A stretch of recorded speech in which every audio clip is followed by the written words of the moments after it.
The glittering lights of a star-studded gathering, the rhythmic popping of champagne corks, and the unmistakable hum of Hollywood royalty celebrating a monumental occasion usually serve as the perfect backdrop for joy and celebration. Over the weekend, the media landscape was completely captivated by one of the most anticipated and spectacular events of the modern entertainment era. It was a fairy tale setting packed with celebrity guests, an atmosphere thick with luxury, and a sense of collective euphoria as a global superstar bride celebrated a grand union. Photographers lined the perimeter, eager to capture every single smile, every laugh, and every high-profile interaction from the wave of influential figures walking through the doors. Yet, amid this sea of radiant faces and exuberant celebrations, a single striking image began to circulate that instantly sent shockwaves through the entertainment industry and sparked intense speculation among millions of observers worldwide. As the early morning hours rolled in on Saturday, a highly familiar face was captured leaving the grand venue, but his demeanor was entirely detached from the festive atmosphere surrounding him. Stephen Colbert, a man who has spent more than a decade serving as a premier anchor of American late-night television and a beacon of sharp, energetic humor, was photographed leaving the high-profile wedding looking visibly somber, distant, and deeply exhausted. Gone was the perky, highly animated host who effortlessly entertained millions of households 5 nights a week with a quick wit and an infectious grin. Instead, the images captured a man who appeared to be carrying an invisible but immensely heavy emotional weight, looking like a shadow of his former television persona. This sudden and stark visual contrast immediately raised deep, probing questions about what is truly happening behind the scenes in the life of one of media's most prominent figures. It left fans and cultural commentators wondering how a man whose career was defined by relentless energy and public charisma could look so profoundly deflated at an event designed for pure joy. If you want to stay updated on the deepest mysteries of the entertainment world and follow this unfolding story with us, please take a quick moment to subscribe to our channel and turn on notifications. This startling sight outside the weekend's most exclusive celebration was not merely an isolated incident of a celebrity having an off night or feeling a brief wave of fatigue. Rather, for those who have been watching closely, it represents the latest chapter in a highly concerning and undeniable pattern that has been developing over several months. To understand the true depth of this transformation, one has to look back just a few weeks prior to an event that took place in mid-June. The setting was the windy city of Chicago, where a massive crowd had gathered for the highly prestigious and historically significant opening ceremony of a new presidential library. The dedication ceremony brought together some of the most influential political leaders, thinkers, and cultural icons of the generation, creating an atmosphere of historic triumph and intellectual energy. Yet, when the 62-year-old comedian stopped by the dedication ceremony, observers could not help but notice that he looked remarkably tired, his posture slightly slumped, and his eyes lacking the characteristic sparkle that once commanded major television networks. Days before that mid-June appearance, a similar scene played out in New York City during a major music and film event. As Colbert posed on the red carpet alongside his devoted wife, Evelyn McGee, the cameras captured a smile that appeared entirely forced, a temporary mask put on for the public eye that quickly faded the moment the flashes stopped. For a man who built a legendary multi-decade career on the foundation of genuine, explosive laughter and charismatic public engagement, these repeated glimpses of genuine weariness have caused a massive wave of concern among his global fan base and media insiders alike. The public is beginning to realize that the vibrant television personality they welcomed into their living rooms for 11 seasons is currently navigating a profound personal and professional crisis. This is the story of a dramatic high-stakes fall from the absolute peak of the media landscape, a sudden displacement that has left an international icon reeling in the wake of unprecedented professional humiliation. To truly comprehend how Stephen Colbert reached this state of visible exhaustion and somber isolation, one must examine the catastrophic sequence of events that shattered his professional world just a short time ago. For over a decade, his daily life was defined by a brutal, fast-paced, and highly demanding schedule that required absolute perfection under the intense glare of studio lights. Operating at the helm of a massive late-night franchise is a grueling athletic feat of the mind, demanding 12-hour workdays, constant script revisions, and the immense psychological pressure of delivering topical, biting humor to an audience of millions. To go from that hyper-accelerated, high-adrenaline lifestyle to a sudden, forced, and completely silent halt is a psychological shock that few people can adequately prepare for. Sources close to the entertainer have recently begun to open up about the devastating reality of his current state, revealing that he is experiencing a level of deep burnout that has completely drained his physical and mental reserves.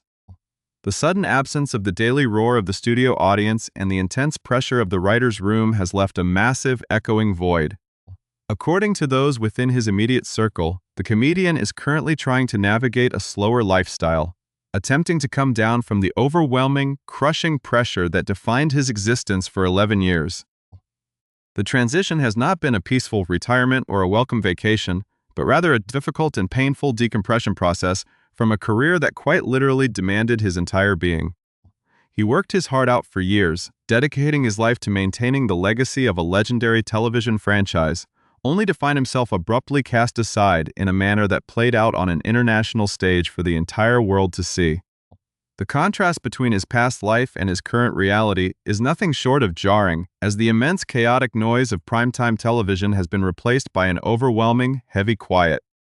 The shockwave first hit the entertainment industry last summer when Colbert made an announcement that left millions of loyal viewers and television executives utterly stunned.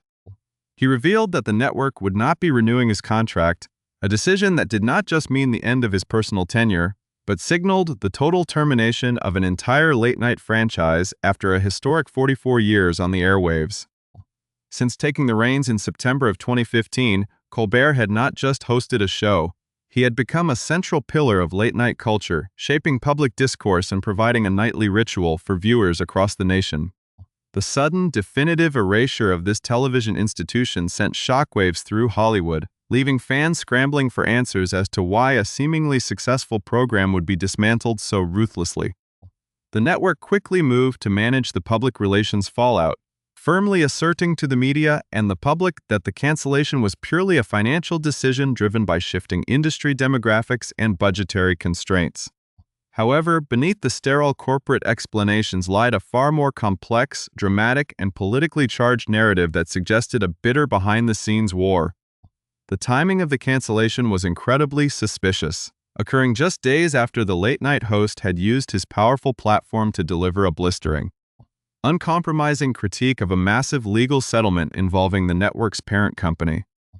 The corporate environment was already a powder keg of tension, with the media conglomerate locked in the middle of a multi-billion-dollar merger that required strict government approval and oversight.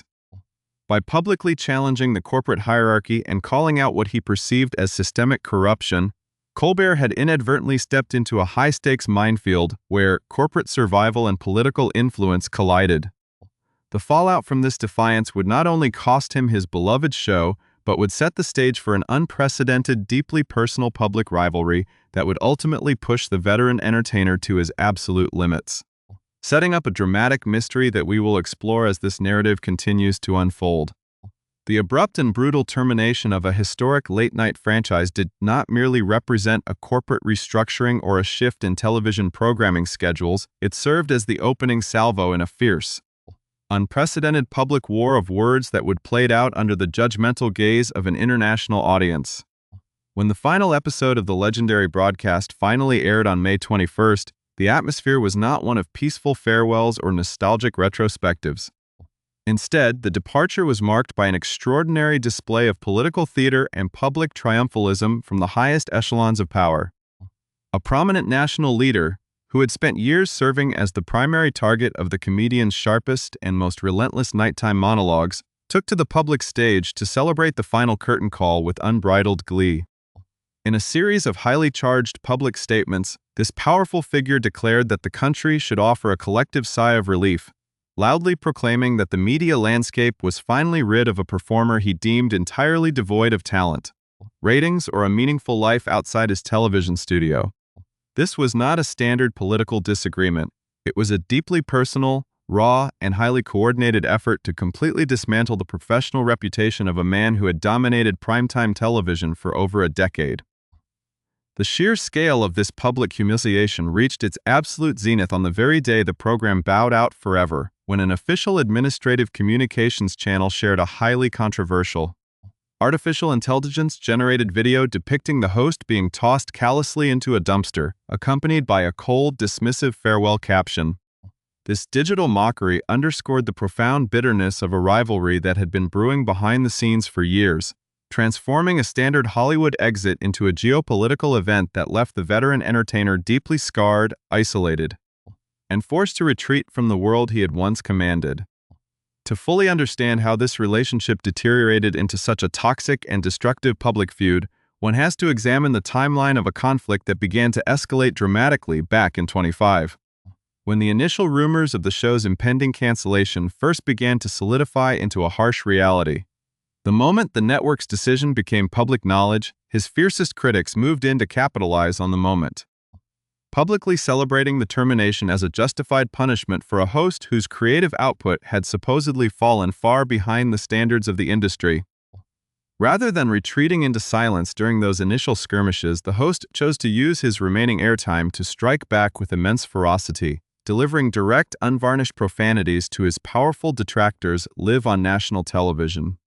proving that he was willing to fight until the absolute end. Yet, while that public defiance created thrilling television and rallied his millions of loyal supporters, the internal toll of sustaining such an intense,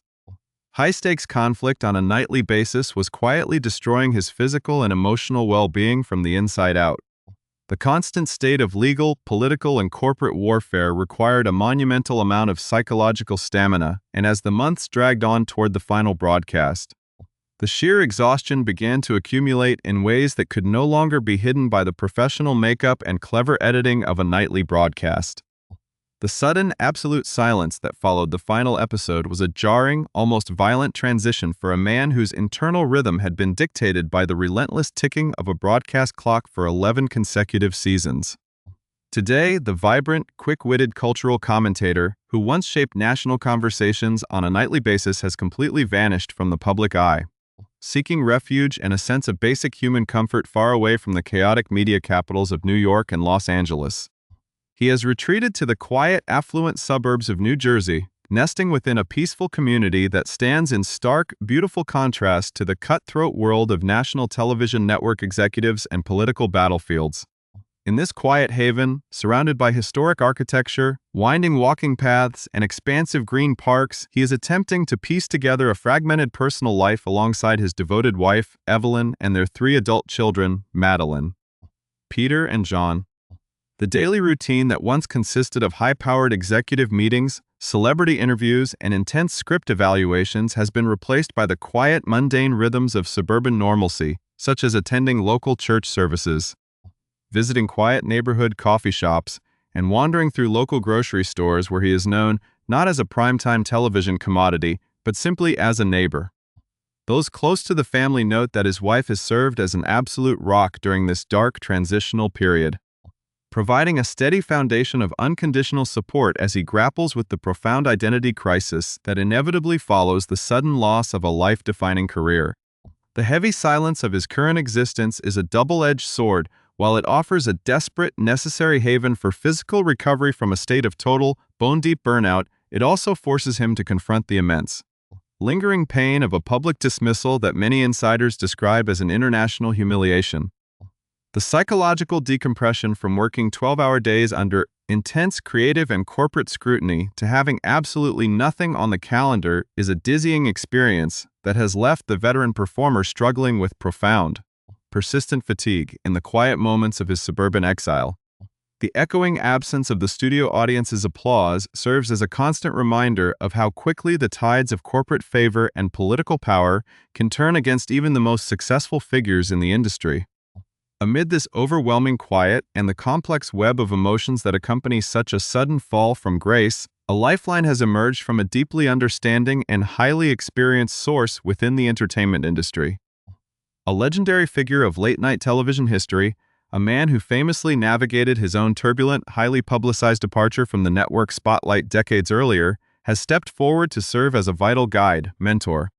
and confidant for the struggling comedian. David Letterman, who understands the unique, crushing pressures of hosting a premier late-night franchise better than almost anyone else alive, has actively reached out to help direct his friend toward potential passion projects and future creative endeavors. This deeply personal mentorship has provided a crucial spark of hope and direction during a time when the future seemed entirely blank and intimidating. The two veteran broadcasters have spent significant time throwing ideas around, analyzing the rapidly shifting media landscape, and trying to determine what kind of project would serve as the perfect fit for a major high-profile comeback. Rather than rushing blindly into another exhausting nightly program that would inevitably invite immediate comparisons to his past work, the comedian is being urged to carefully weigh a diverse number of modern opportunities, ranging from high-concept television shows and long-form podcasts to independent creative projects where he would maintain total editorial control. The strategic thinking behind this current period of total public disappearance is remarkably calculating and deliberate. The prevailing theory among his closest advisors is that if he completely vanishes from the spotlight for a significant length of time, his eventual return to the media world will feel like a massive, highly anticipated cultural event rather than just another television premiere. Furthermore, there is a distinct, highly practical consideration regarding the timing of this proposed comeback, with serious discussions revolving around the idea of waiting out the current political administration entirely. By timing his eventual return to the public eye for a period when his fiercest political rival is no longer occupying the center of national power, the comedian would be liberated from the exhausting, repetitive cycle of political warfare that defined his final years on the air. This deliberate hiatus would allow him to return with completely fresh material, a renewed creative energy, and a completely transformed perspective on American culture, turning what felt like a devastating, humiliating defeat into a brilliant masterstroke of career longevity, though the journey to that future remains fraught with deep emotional hurdles and a difficult ongoing adjustment to a reality he never anticipated facing. The deliberate strategy of stepping away from the overwhelming glare of the media spotlight has allowed a fascinating transformation to take place behind closed doors, shifting the narrative from a story of sudden corporate defeat to one of profound personal reckoning and future potential. In his most candid and private moments during the final days of his historic run, Stephen Colbert admitted to those closest to him a startling truth that completely upends the public perception of his cancellation, revealing that he actually felt the network's decision to axe the program may have ultimately saved his life. This shocking admission highlights the invisible destructive toll that a premium late-night television career extracts from those who dare to maintain its grueling pace for over a decade. He openly shared that executing a production of that magnitude every single day requires a massive, unsustainable sacrifice of one's own bone marrow, a relentless draining of physical health, creative energy, and emotional stability that cannot be sustained indefinitely without catastrophic consequences. By forcing a sudden and definitive conclusion to this exhausting cycle, the corporate decision inadvertently granted him a precious, unexpected gift, the gift of time and remaining vitality. He is stepping down with enough foundational energy and mental clarity to eventually pursue other creative avenues on his own terms, making himself available for a completely new chapter of artistic expression that is untainted by the rigid demands of corporate television schedules. This realization has reframed his entire perspective on the devastating events of the past year, allowing him to view the abrupt end of his 11-season tenure not as a humiliating final curtain call, but as a chaotic, painful, yet necessary liberation from a golden cage that was slowly consuming his very existence. The path forward, however, is not a simple journey of immediate triumphs, but a slow and complex adaptation to a radically altered reality that requires him to completely redefine who he is outside the context of a nightly television broadcast. The process of adjusting to the stark reality that a highly prestigious, globally recognized job he fully expected to hold for many more years has come to a permanent end is a deeply humbling experience that requires immense psychological fortitude. Yet, those who know the veteran comedian best emphasize that this temporary retreat into the quiet life of New Jersey must never be mistaken for a permanent disappearance from American culture or a quiet surrender into obscurity. He is actively utilizing this period of profound decompression to carefully survey the rapidly changing media landscape, recognizing that despite the public insults and corporate betrayals, he remains in an incredibly powerful position when it comes to any future commercial negotiations. The television landscape of the current era is vastly different from the one he entered over a decade ago. and the freedom of modern digital platforms offers an unprecedented level of creative independence that could allow his unique voice to resonate louder than ever before.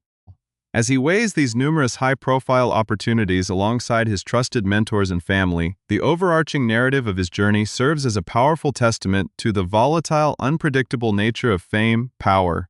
and artistic resilience in the modern world. The heroes of this story are not just the public figures who command millions of viewers from behind a polished late-night desk, but also the silent, enduring support systems that hold these individuals together when the bright lights are suddenly turned off and the applause fades away. Evelyn McGee, his wife of many decades, stands as the central heroic figure in this difficult transitional chapter, providing an unshakable sanctuary of love and stability that no corporate executive or political adversary could ever dismantle or diminish. Her presence has allowed him to safely navigate the deep waters of severe professional burnout and public humiliation, guiding him back to the simple, foundational joys of family life, community involvement,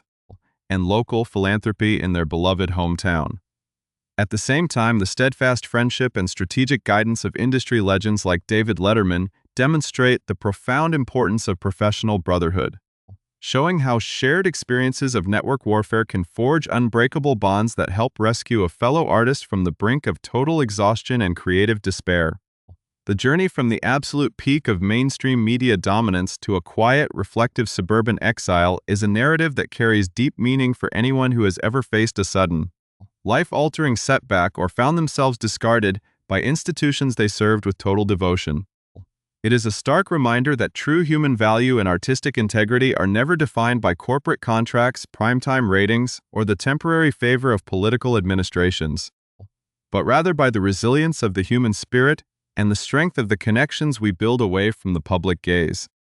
As the media world continues to speculate on the meaning behind his somber appearances at high-profile social events and public dedication ceremonies, the reality is that Stephen Colbert is quietly executing a masterfully calculated pause, allowing the noise of his past conflicts to settle so that he can plan a monumental return.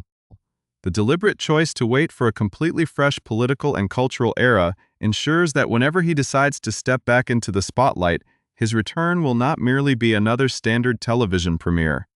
but a highly anticipated cultural event that will capture the imagination of millions of viewers who have deeply missed his sharp intellect and charismatic presence. Until that carefully chosen moment arrives, he continues to find deep solace and essential rejuvenation in the quiet streets, local coffee shops, and peaceful walking paths of his New Jersey home,